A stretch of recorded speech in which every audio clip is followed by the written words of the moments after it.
Assalamualaikum warahmatullahi wabarakatuh, tuan-tuan dan puan-puan, penonton-penonton Kopi Dulu Podcast yang saya hargai dan yang saya kasihi.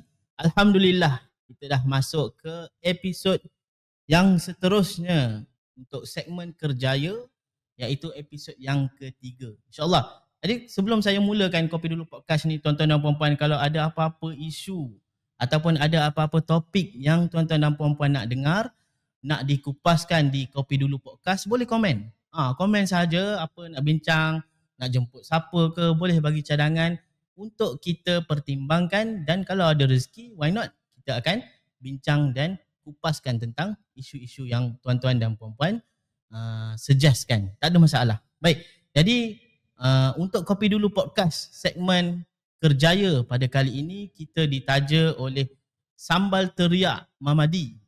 Kenapa berteriak tu saya pun tak pasti, sebab pedas ke, sebab sedap ke.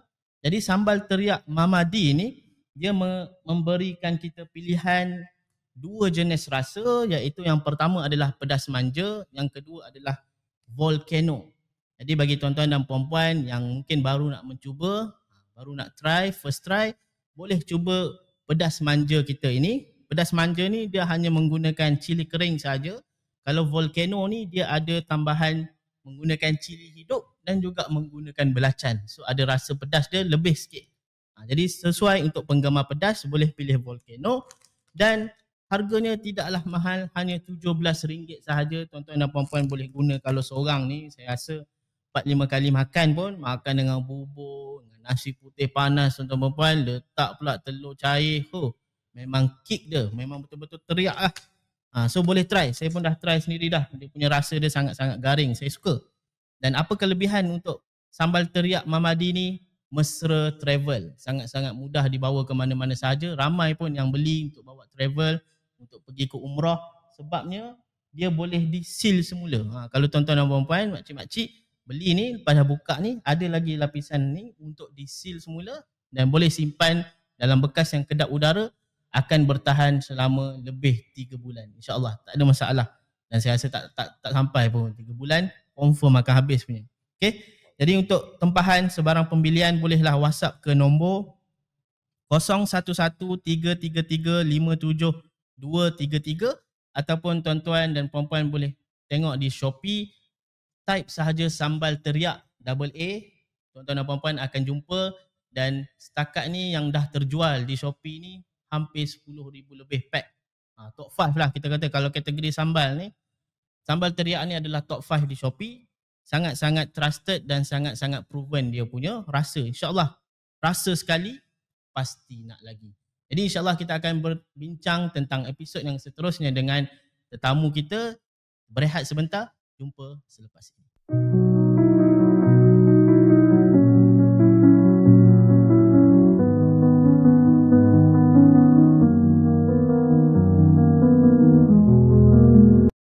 Baik, kembali lagi bersama dengan saya Ustaz Sai di podcast Kopi Dulu segmen Kerjaya. Episod yang seterusnya kita akan bincangkan tentang jurang generasi. Jurang generasi aka generational gap. Jadi tetamu yang sama kita jemput, iaitu Tuan Nik Akmal. Apa khabar Tuan Nik? Sihat? Alhamdulillah. Alhamdulillah. Baik Tuan Nik. Orang kata kena ngeluh sikit nak bincang pasal nak bincang pasal tajuk ni. Tajuk ni banyak dikupaskan pun. Ramai orang bincang, ramai orang share tentang generational gap. Antara, kalau boleh saya baca di sini sekarang ni kita dah masuk ke generasi beta. Bagi mereka bayi yang lahir tahun 2025 sehingga 2040, kita dah masuk ke generasi beta. Dan kalau Gen Z 1997 hingga 2012, saya Gen Y. Saya muda lagi tapi Gen Y. Tuan Nik Gen apa kalau boleh saya tahu? Gen Y. Gen Y. Betul? Betul. Okay, sebaya lah sebab sesama generasi. Sejen. Baik, sejen. Okay. Jadi kita banyak tengok kupasan-kupasan di luar sana ni, generational gap ni tuan Nik. Baby boomers sehinggalah ke beta yang baru lahir ni kan. Sangat-sangat orang kata lebih yang rasa signifikan perubahan itu mungkin selepas kehadiran teknologi lah kita kata, terutamanya Gen Z ataupun lebih pada Gen Alpha, Gen Z dengan Gen Alpha lah yang kita boleh nampak sekarang ni. Gen Beta ni kita belum nampak lagi, baru lahir. Dan antara kupasan negatif yang biasa dibincang orang kata dari segi mindset, dari segi adab komunikasi, communication skill, dari segi orang kata birokrasi. Ada yang kalau kita yang dulu-dulu ni generasi awal panggil sabikun. Ada polisi, ada birokrasi, ada SOP. Kadang-kadang generasi muda ni dia mungkin tak suka, dia nak benda cepat. Jadi mungkin kalau boleh rangkumkan sedikit kan, apa gambaran tentang perbezaan generasi ni, terutamanya dalam kerjaya, dalam bidang kerja. Baik, generational gap, setiap generation tu dia ada isu dan masalah. Okay, dah dulu X, bila saya masuk industri saya Y, dia dikatakan generasi Y ni generasi yang lembik, iaitu generasi strawberry, kena sikit lebam. Okay. Bila masuk generasi Z sekarang, generasi Z dah umur 25, 24, 27, dia masuk dalam generasi, kita cakap benda sama, ni lembik lah, fragile, mental health, sikit-sikit stress, sikit pressure. Bahkan kalau ada mental health issue tu rasa macam kebanggaan pula engkau ni. Generasi strawberry lah engkau ni, sama je. So label-label ataupun kata-kata macam tu adalah perkara yang normal sebenarnya. Setiap generation, every movement tu dia ada konflik dia, dia ada friction, itu normal. Okay, untuk makluman, kita benchmarkkan generasi ni sebab banyak research dia mengkategorikan generasi ni berbeza. Generasi Z ni baru masuk industri lah, umur 25 plus minus. Generasi Y kita paling veteran dah umur 40. Kita ambil yang itulah benchmark dia. Mungkin berbeza tapi kita ambil benchmark boleh lah supaya kita boleh gambarkan. Generasi Z masih lagi di tingkatan 3, umur 15 lebih kurang. Sekolah menengah. Okay, baik. So itu kita benchmark lah. Baik. Pertama sekali, isu common setiap generasi ada, iaitu lembik tak lembik, toughness. Kedua, isu common sense. Kau ni tak ada common sense lah. Okay, itu biasa. Setiap generasi berlaku. Common sense is not common now. Common sense setiap generasi berlaku. Betul, setiap generasi berlaku. Common sense is like superpower. Sebab dia rare. Okay. Ketiga, apa lagi dia cakap adalah tak tahan lasak lah. Tak tahan lasak. Okay, kalau dulu tak tahan lasak segi struggle fizikal, sekarang ada segi mental. Now, itu yang common berlaku. Kita kena faham juga setiap generasi dia berbeza sebab apa? Dia diklasifikasikan mengikut apa? Dia mengikut exposure ataupun peredaran dunia waktu tu. Baby boomer adalah waktu perang. So dia hidup waktu perang dengan mental toughness, kena minda survive. Maka dia minda survive. So loyalty dia tinggi sebab dia berperang, kenegaraan aku, tanah air aku. Kemudian masuk generasi Z, dia sudah revolusi industri. Dia kena bekerja, kilang baru buat, degree universiti ni baru nak dicipta sebab nak memenuhi keperluan industri. So mindset dia ke arah tu. Generasi Y pula adalah revolusi, internet mula diperkenalkan. So dia transition ke arah teknologi yang tu. Sekarang Gen Z adalah social media. Dia bukan dapat maklumat, dia lambakan. Gen Y dapat maklumat sebab dapat internet. Dia lambakan maklumat yang mana betul. Itu Gen Z. Gen B apa? Mungkin generasi AI terlalu laju. So Gen Beta kan? Beta. Okay. So itu mempengaruhi generasi. Macam generasi itu terbentuk exposure. Now, apabila kita sebut exposure, saya Gen Y dibesarkan di kampung. Masih lagi sempat bela ayam, bela itik, bela kambing, bela angsa, bela buah-buyuh. Panjat pokok, takat ikan keli, masuk parit dan sebagainya. Sempat lagi. Alhamdulillah, walaupun membesar di bandar. Okay, baik. Saya masih lagi kalau pergi beli barang, saya kena turun kayu basikal, jumpa orang tua, pakcik tegur. Pergi dekat surau, pergi majlis kerajaan, ada majlis mahaban ke, baca tahlil ke, masih lagi bergaul. Okay, now, saya nak dapat ilmu, saya kena buka kamus. Sempat lagi, sekarang saya Google, sempat. Kena pergi pustaka, kena tanya orang. So, I still have that kind of exposure. Generasi Z, dah tak ada dah. Google Translator. Apa AI lah sekarang. AI je sekarang. Apa lagi? Dia nak beli barang, dia perlu turun ke? Tak ada dah. Dia ada option untuk online. Dan dia beli barang pergi kedai runcit ke? Kenal orang kampung dia, kenal orang tua. Tak kan? Dia pergi mall. Mall ada apa? Ada boleh nego ke? Ada tanya khabar. Akak apa khabar gini? Kita jumpa cashier yang sama ke setiap kali kita pergi mall yang sama? Tak kan? Sebab ada 10 lorong.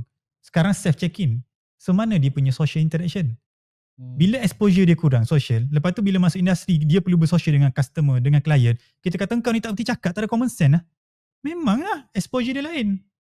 Set of common sense dia berbeza dengan set of common sense kita.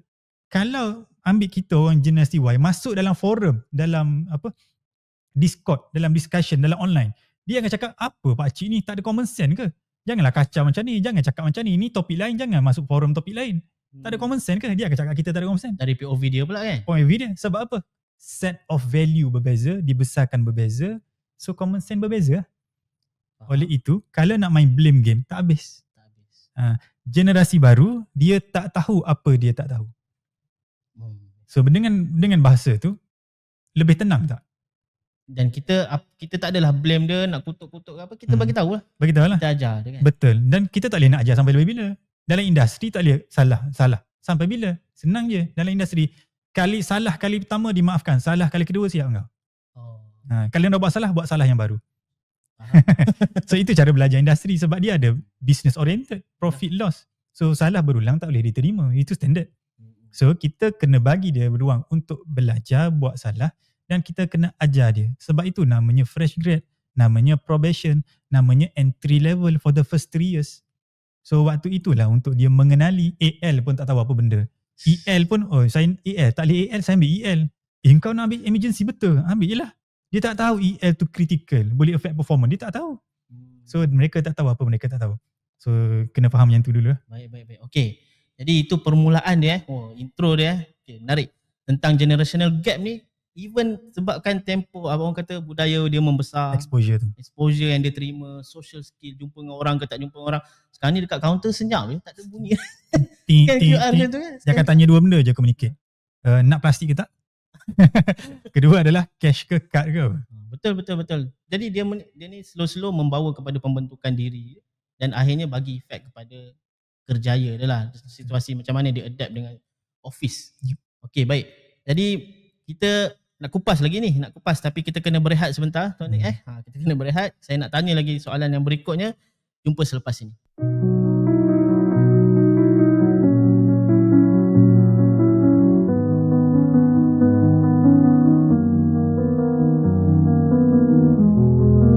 Kembali lagi bersama dengan saya Ustaz Sai dalam podcast Kopi Dulu segmen Kerjaya. Episod yang seterusnya kita membicarakan tentang jurang generasi ataupun generational gap antara baby boomers sehinggalah zaman sekarang ni beta, di mana Tuan Nick Akmal dah bicarakan sedikit tentang baby boomers sehingga ke alpha lah. Beta kita tak nampak lagi lah patternnya kan, baru lahir.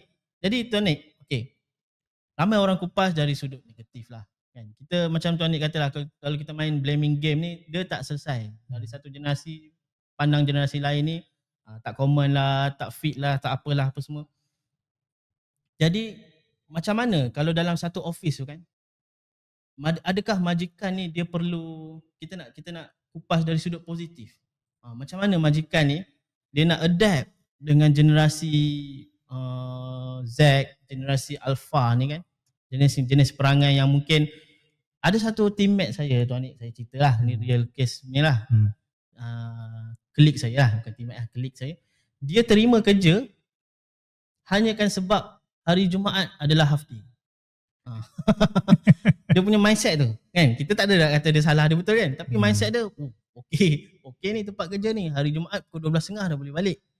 Dan itulah generasinya, mungkin dia fikir dia balik ni dia dah boleh main game ke apa kan, dia dah boleh buat benda lain ke apa ke.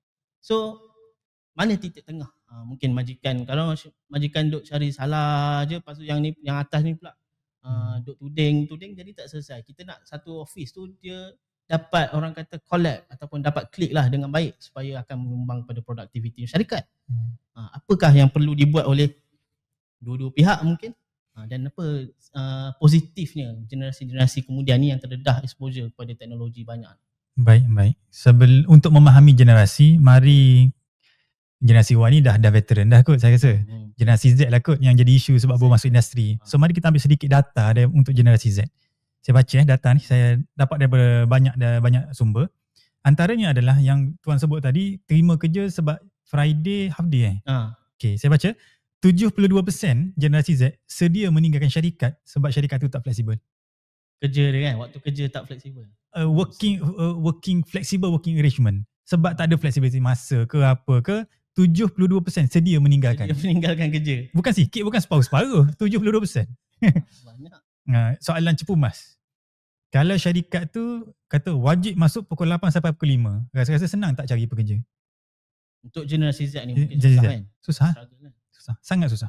Sebab dia hanya boleh menyentuh lebih kurang 28% je pasaran generasi Z. So syarikat kena berubah. Menawarkan flexibility. Okey, masuk antara pukul 8 sampai pukul 10. Balik pun antara pukul 5 sampai pukul 7. Yang penting peak hour kau ada. Itu yang pertama. Dia menyediakan flexible working arrangement. Kalau syarikat nak belajar tentang flexible working arrangement, pergi cari talent corp, dia ada kursus, dia bagi penerangan, dia bagi data, dan dia bagi award. Mana syarikat yang paling bagus melaksanakan flexible working arrangement, ada best case scenario, best case study. Mana kata kerajaan Malaysia menyediakan saluran, kalau syarikat Malaysia ni nak practice flexible working arrangement untuk absorb generasi Z ataupun nak keep up with the trend sampai tahap tu. Sampaikan reward jugalah. Dia buat anugerah. Okay, syarikat ni berjaya je laksanakan begini-begini dan berkesan tanpa mengkompromikan produktiviti. Okay. Itu paling penting. Sebab bekerja ni exchange of value. Okay. Data lagi adalah, saya sebut 77% mementingkan work-life balance. Life balance. However you define this, dia mementingkan work-life balance. Kenapa? Sebab dia dapat exposure ni kat social media. Dan kita tahu social media tu bukan kebenaran yang sebenar pun. Dia adalah benda yang tunjuk bagus-bagus. Right? So dia termakan benda tu. Bila masuk dalam reality syarikat, kita cakap macam ni, work-life balance, personal opinion, is something we can consider luxury. Jujur. Maksudnya tak semua benda mewah. Bukan benda semua orang boleh dapat. Tak semua nak dapat. Contoh macam saya tak ada work-life balance pada peringkat permulaan kerja macam kerbau. Jangan cerita nak balik kampung sebab tak ada duit nak balik kampung. Aku fikir kalau balik, bazir duit. So call je lah. Sampai tahap tu. So work-life balance for me is something we call luxury. Sampai sekarang dah stabil baru kita aim for work-life balance. Zaman nak mendaki, zaman nak belajar, it's not work-life balance. Aku kena pulun, kadang mati aku. Okay, ni terpakai tak dekat Gen Z? Terpakai untuk Gen Z yang memiliki kewangan tidak stabil daripada background keluarga yang susah. Jangan bercakap tentang work-life balance sebab engkau bukan luxury untuk engkau. Engkau mendesak. Jangan ambil dekat social media. Ini Gen Z, dia unrealistic expectation. Ini salah satu data juga. Sebab apa? Exposure social media. So work-life balance memang ramai nak, memang bagus. It's good for your mental health. But please understand where you come from. Faham? Dia nak hasil tapi tak nak hasil. Okay. 85 kerja 85 tapi tengok macam orang senang-senang kat Facebook, kat posting apa semua kan. Boleh makan mewah apa semua tapi kalau tengok tak nak OT contohnya. Tengok kat LinkedIn tu kerja relax, travel, work from home, gaji masuk. Tuan-tuan, gaji masuk tu syarikat besar. Dekat Malaysia ni 3% je syarikat besar. Lagi 97% adalah SME, small medium enterprise. 3% saja. 3%. Tengok kat website SSM lah. Senang je. Saya cerita data, saya bagi resource saya, tak ada masalah. Boleh check. Baik. So apa yang menarik lagi adalah Gen Z, dia follow the leader. Okay. Means dia tak follow company. Dia tak loyal pada company. Tapi kalau leader tu jaga dia dengan baik, dia akan follow the leader. Faham. Personal touch. So kalau syarikat nak jaga Gen Z, observe di data, adapt lah polisi-polisi tentu, binalah succession planning, mentorship, mentor-mentee ke, supaya boleh pegang mereka.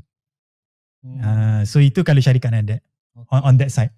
Side pertama panjang pula side pertama. Tak apa. Menarik ni, menarik. Side kedua, apa tadi? Side kedua? Positif side untuk mereka. Okay. Kita kena ingat, kalau kita tengok anak-anak kita, syllabus mereka terlalu advance. Kan kita sebut bapak dulu pegang tali bendera. Bapak mak punya ketakutan adalah lagu negaraku sempat tak habis lagi, kita bendera dah naik atas dah. Sampai bendera, betul? Okay. Sekarang tak ada Tak ada. Tengok silibus darjah 6. Belajar pasal teks. Belajar pasal duit. Kira percentage. Darjah 1 dah kena pandai membaca. Syarat nak masuk darjah 1 pandai membaca. Apa benda? Membaca ni patutnya darjah 1, darjah 2, darjah 3 zaman kita dulu. So jangan nafikan. They are the best educated generation. Jauh lagi pandai daripada kita. Benda tu tak boleh nafi. Sebab tu mereka buat kerja laju daripada kita. Sebab tu mereka lebih malas daripada kita. Sebab apa? Ada shortcut. Kenapa nak buat jalan panjang? Make sense. Kita label mereka malas. Kita sebut malas. But dia benda ni ada cara lagi senang. Kenapa buat cara susah ni? So fast and better production lah. Betul. Tapi kita nampak macam mana? Kita nampak benda baru, kita ada high friction. High apa? High friction. friction ni apa? Geseran. Mereka kita reluctant untuk berubah. Keengganan untuk berubah. Okay. Keengganan untuk menerima idea baru. Sebab itu kalau kita tengok dekat social media lah. Kalau Gen Z handle social media syarikat tu, jadi macam mana social media syarikat tu? Boom kan? Mesti naik kan ada tengok what if Gen Z write our script? Hello, slay kan? Banyak kan? Daripada MBSB Bank buat, PTPTN buat, semua buat gaya tu. Dan memang menjadi pun. Sebab itu generasi mereka, itu game mereka, itu cara mereka. So if meletakkan mereka di posisi yang betul. So skill set, cara trend mereka boleh buat dengan sangat laju, sediakan satu ruang untuk mereka berkarya, tapi beri common sense dari segi apa? Nilai, jaga customer kena macam ni. Mindset kita kena macam ni, business kita kena macam ni, prinsipal kita, ajar dia tu. Eventually give them 1 to 3 years, dia akan jadi macam kita lah, ada faham common sense. Dia boleh berkaya laju tapi ada prinsipal value syarikat. Okay, baik, betul. So saya suka tu, bebas berkarya. Kan? Kadang-kadang macam saya pun personally pun kan, saya lebih suka kalau contohlah bos saya kan. Okay, Ustaz saya bagi awak satu task ni, awak buat lah macam mana pun. Tapi yang penting macam tuan ni kata, okay, yang penting jaga customer relationship. Contohnya jangan langgar kita punya company branding, company image, benda-benda macam tu yang lain boleh buat. Betul. So benda tu yang perlu di-adapt oleh company yang lama lah, kita kata company konvensional ni, supaya orang dapat, orang nak cari pekerja mesti jadi pekerja muda kan. Betul. So nak kena adapt cara-cara mereka dan baik, itu dari segi positif. So terima kasih banyak pada Tuan Nick yang menceritakan tentang generational gap ni. Work-life balance tu saya suka tadi. Work-life balance tu merupakan satu luxury. Sebab saya pun kadang-kadang possible tak Tuan Nick kalau saya rangkumkan kan, contoh kan, orang yang baru masuk muda ni, umur 23, tak kisah dia gen apa pun, tapi umur 22, 23, 24, janganlah nak rasa work-life balance tu, nak balik, contohlah nak balik pukul 5, tapi dia versus juga antara hak Tuan Nick. Macam mana? Ada yang report apa tu, jabatan sikit-sikit report. jabatan apa ni, hak buruh kan, jabatan buruh ke apa kan, tapi OT dibayar. Kan, bagi saya itulah masa untuk dia develop diri dia. Contohnya master jack of all trades, master of none, tapi tak apa, dalam syarikat yang kecil dia rangkumkanlah semua skill, semua develop apa skill yang dia boleh buat contohnya kan. Dan benda tu akan bagi kelebihan pada diri dia juga untuk 2-3 tahun pertama. Tapi work life balance tu takkan ada lah. Dia mungkin kena betulkan, takkan dia takut dia dapat persepsi setiap hari kerja macam tu kan. Tak. Seminggu satu hari apa masalahnya, balik pukul 8, pukul 9, pukul 10. Saya ceritalah saya zaman tu tidur bawah meja kot, bangun pagi buat kerja sampai pukul 11, mengantuk, tidur bawah meja, pukul 3-4 pagi sambung balik buat kerja. Kenapa? Kerja event. Berkaitan dengan event. Event. Kejar, memang kena kejar. Lepas tu bos reward tak, bagi esok cuti separuh hari siapa-siapa ni dapatlah allowance sikit. So dia kena ada push and pull lah. Alright, but perlu tak kita kena stay up untuk certain masa? Saya sedar saya siapa, saya tahu saya waktu tu aku muda, aku kena belajar, aku kena pulun, aku kena bina nama, aku kena belajar skill ni. Kalau aku stay, aku dapat experience, aku kenal orang, so aku dapat. So kita fikir long term. Kalau fikir waktu tu sahaja, memang buat apa, bukan company aku pun, bukan ada saham pun, bukan ada share pun. Kali aku kerja kuat, bos dapat Ferrari. Mindset begini adalah mindset yang sangat berbahaya. If you think you work for your job, habis lah. But actually you work for a job to earn. But you work for yourself, for your future. Development. Kalau anda fikir aku kena bagi all out, anda mengoptimumkan potensi diri all out. Kalau kereta tu boleh tekan 150, anda tekan 150. Tapi kalau guna mindset, bukan company aku pun, lebih-lebih pun buat apa kan, anda tekan 100 je lah. Betul. Dan kita ada sebenarnya kita ada skill ni, kita ada kebolehan ni, kita boleh nak cadangkan tapi kita reserve. Dan sebenarnya akhirnya benda tu makan diri lah juga kan. Sekarang tak nampak dia long term makan diri. Contoh macam mana, member aku dah power, umur 30 dah manager, bestnya pergi sini. Tak apalah rezeki engkau, apa rezeki, tak apalah nasib baik. Makin kita usaha, makin keras kita usaha, makin kita bernasib baik. Tu je formula dia. Nasib takkan jadi tiba-tiba. So Tuan Nick bukanlah dulu-dulu jenis yang pukul 5 terus ni lah. Sekarang ya. Sekarang dah boleh di mana? Dah boleh di mana. Okey, baik, terima kasih banyak Tuan Nick.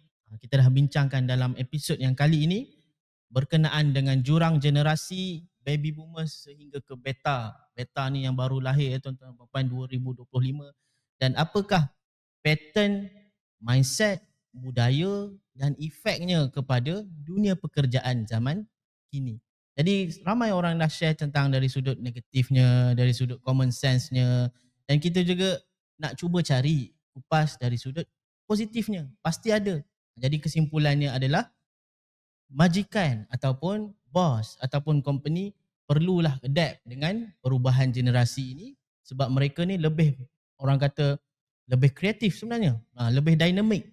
Cumanya mereka ni dari sudut orang kata nak flexible time working hours lah, dari segi work life balance lah. Jadi itulah benda ataupun perkara-perkara yang perlu di-adapt, perlu di-counter oleh company, oleh bos, oleh majikan untuk dapatkan generasi-generasi yang educated, kata Tuan Nick ni. Sebab mereka ni merupakan generasi social media. Sekarang ni pun kita tengok ramai dah semua upah live host. Sebab apa? Sebab mereka ni terdedah kepada social media ni yang sangat awal. Jadi itu sahaja kupasan yang kita dah dapat cerita. Harap ianya memberi point of view yang baru daripada kita sudut pandang blaming game je, kita duk blame generasi. Why not kita try adapt dan kita cuba cari perkara yang baik yang boleh kita masukkan dalam company kita sendiri untuk kepentingan company kita. Jadi alhamdulillah itu sahaja episod yang kita dapat kupas untuk Kopi Dulu Podcast segmen Kerjaya ini. Kita jumpa lagi pada episod yang seterusnya. Assalamualaikum warahmatullahi wabarakatuh.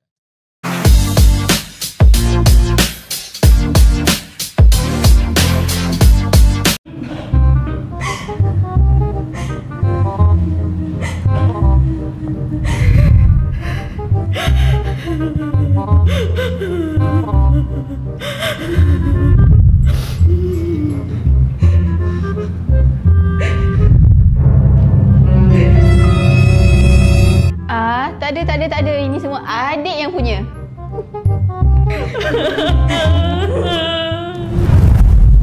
Sama teriak. Sekali rasa, pasti teriak nak lagi.